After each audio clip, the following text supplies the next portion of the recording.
Right across the country, we're making a lot of progress, cutting red tape to fast-track the construction of hundreds of thousands of homes. But we want to go even faster and further. We'll make it fairer for younger generations who feel like they're falling behind because housing costs are too high. Prime Minister Justin Trudeau there, continuing his pre-budget tour, announcing $6 billion for housing infrastructure. That's basically all the municipal services like water and sewage needed to build new homes. The majority, however, of that money, $5 billion, is contingent on negotiated agreements with the provinces, and the feds are already laying out a laundry list of requirements for provincial governments, including accepting their promised Renters' Bill of Rights, something Quebec has already rejected. Sean Fraser is the federal minister responsible for housing. Hi, Minister. Good to have you back on the program. Thanks for making the time. Thanks for having me. The $5 billion of the new fund that you announced today is contingent on provinces meeting a whole set of requirements that your government has laid out. Will that apply to each and every single province? Look, the plan is to have certain new changes that provinces make across Canada. The details will be negotiated with provinces and territories before we get down to specifics. But we do want to use the funding in every part of the country to incentivize more housing where infrastructure, services, and opportunity already exist, and processes that make it easier and faster to build homes. My experience to date is that most provincial governments want to achieve the same outcomes, and my view is that by putting a federal incentive on the table, we're going to be able to make progress. I just want to be clear, though, I know you're referring to them as details, because you did set out some very specific parameters. For example, adopting the Renters' Bill of Rights, which your government had announced last week. Quebec already last week said the answer is simple.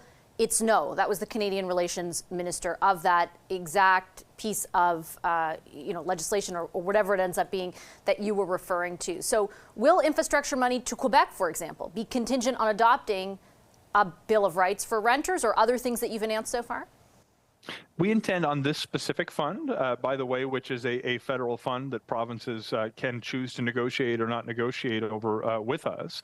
It's a fund that we want to use to incentivize certain kinds of changes that make it easier to find a place to live at a price that you can actually afford. To the extent that provinces have viewpoints on them, we'll factor those in. We'll have discussions. We'll negotiate a deal at the end of the day, is my hope.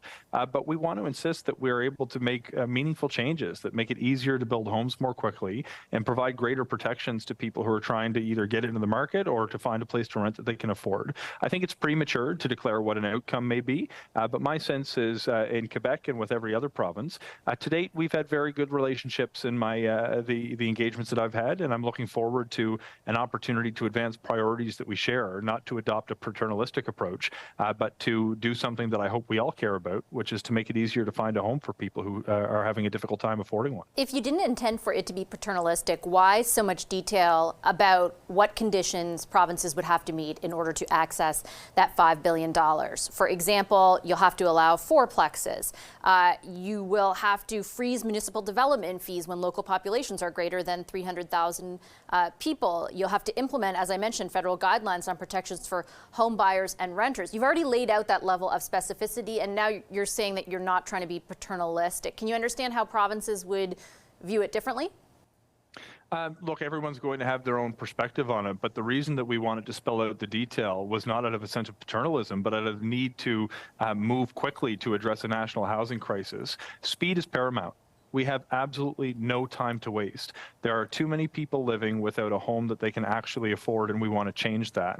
We hope to conclude whatever agreements we're going to reach by January 1st of 2025, and we think the solutions that we've put on the table are common sense. These are things that are going to make it easier for people to contribute solutions to the housing crisis by building, for example, a small apartment with 4 units on a piece of land that they already own that's already serviced by infrastructure. We want to limit increases to development cost charges, not out of a sense of paternalism, but to make sure that home building is less expensive so it can actually be offered at a price people can afford.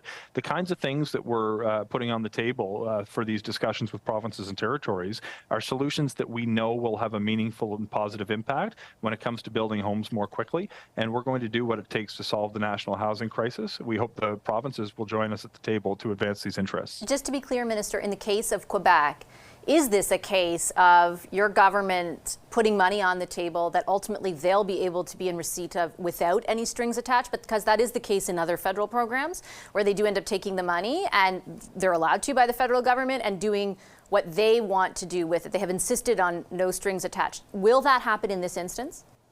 Well, I would take issue with your characterization, because in my experience, the most recent example is the Housing Accelerator Fund. I would actually suggest the deal that we struck with Quebec was probably the strongest deal in Canada, because they actually came and put money on the table and implemented a series of reforms that will impact communities right across the province. Quebec, in my experience with the current government, wants to actually address the housing needs of its communities. And I'm looking forward to establishing priorities that we share to help inform the funding agreement that we hopefully reach to help build more houses in Quebec. So we will be working towards a deal that will improve the ability of home builders to help solve the housing crisis in Quebec, including through this latest investment of federal money. But again, just to be blunt, I'm not sure, I understand you characterize it differently, but I'm not even just thinking about housing. I'm thinking of pharmacare, I'm thinking of daycare. Instances in which they believe the program they've designed better addresses the needs of their province. The federal government has said, okay, hand it over a check without any strings attached. My understanding is Quebec's already going to say that in this instance. Is that what this program will be for Quebec? That's not the intention for Quebec. The intention for this agreement is to establish priorities that we share with every province and territory that are going to help advance the interests of getting more homes built more quickly. I don't want to declare the outcome of an agreement that I've not had the opportunity yet to negotiate with my counterpart in Quebec, but I expect our next conversation will include this item amongst others. But my view is that they want the same thing that I do, which is to solve the housing crisis that impacts people who live in their province, as I do right across the country. My sense is there are communities in Quebec who already have implemented some kinds of the measures that we're now talking about negotiating on a more province-wide basis. I'm looking forward to having those conversations, but I don't want to prematurely declare how they'll end before I had the opportunity to commence those discussions. You also mentioned, Minister, that speed is paramount. And it's in that vein I kind of wanted to ask about the bigger picture as Canadians are staring down housing prices, which year over year in February are up from an average of $662,000 to $685,000. You've made a succession of announcements to speed up the development of housing. I think the Prime Minister said today, in total, 750,000 fast-tracked units over the next 10 years. When will that start to impact affordability? When will homes become more affordable for Canadians based on the actions you've taken so far? Look, it's difficult to give you a date on the calendar because every housing market is different and subject to factors that are beyond the policies adopted by any individual level of government. But many of the cities, for example, that we've already concluded Housing Accelerator Fund agreements with are actually implementing some of the changes. When I look at other measures that we've put forward, like the waiver on the GST, we had within days of that announcement, thousands of units worth of projects announced they were going ahead that had previously been on the shelf. When I look at the apartment construction loan program, there are thousands more worth of agreements. That's units, not dollars, billions of dollars that are financing the construction of thousands of units. All of these things play into the a set of factors that influence the affordability. But until we grow the supply beyond where the demand currently exists, we're going to continue to see pricing pressures that can impact the cost of living for people. And we want to continue to do as much as we can until we get to that equilibrium that will actually put an even level of pressure, even a downward pressure on prices for people who are trying to find a place to live. There's no silver bullet. The measures we've introduced are already starting to have an impact. Some of them will take a few years to reach maturity, but that's no excuse to delay beginning with them. And we're getting everything done as quickly as we can to help bring the cost down for people trying to find a place to live. And I do want to ask about both sides of that equilibrium and demand in a moment. But surely the officials in your department are crunching the numbers. When you're making these specific announcements about specific numbers, you know the CMHC has said 3.5 million homes by 2030 to restore affordability. You're not even a third of the way there, and that is adding another 4 years. Is it fair to tell Canadians realistically the increases that you're driving in supply will not affect affordability for a decade or so? It'll depend on the individual market, but keep in mind the CMHC numbers contemplate achieving a level of affordability that hasn't existed for more than 2 decades now. So what level of affordability does your government want to achieve? And I think that's a reasonable goal because you start to see a change, and you look a little bit more recently, sort of 2008, 2009, where Canada was separated from the rest of the pack internationally. But everything we do until we reach that level of affordability is going to bring us closer to that level of affordability. It's not as though we wake up one morning and home prices are suddenly radically different. Over time, compared to a person's incomes, we hope to achieve a level of whether it's rent or purchase price that people can afford. So as wages continue to go up over time, and we can place a downward pressure by addressing the supply gap issue and certainly addressing the needs of the most vulnerable, we believe that it will get progressively better until we achieve that level of affordability. But certainly, I think it's a reasonable goal to have to restore a level of affordability that existed when Canada separated from the pack globally, or perhaps even earlier when homes may have been more affordable still. And do you have any anticipation of when that will happen based on the announcements you're making? I'm not saying it's a silver bullet. I understand that there are other factors at play, but surely the government is working toward a goal, or can you not articulate one for Canadians?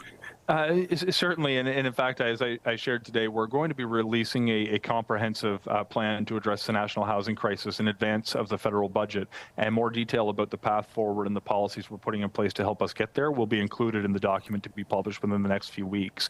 But when I look at the opportunity to actually address the supply gap issue, we can make a meaningful difference by increasing the pace of construction over the next few years, but it may be the better part of a decade before we restore a level of affordability that existed half a generation or more ago.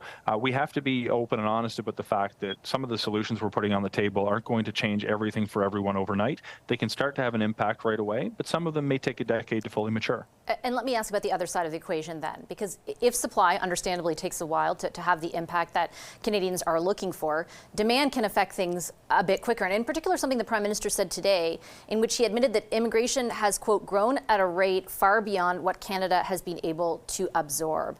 You were the minister who oversaw that immigration flow for 2 years.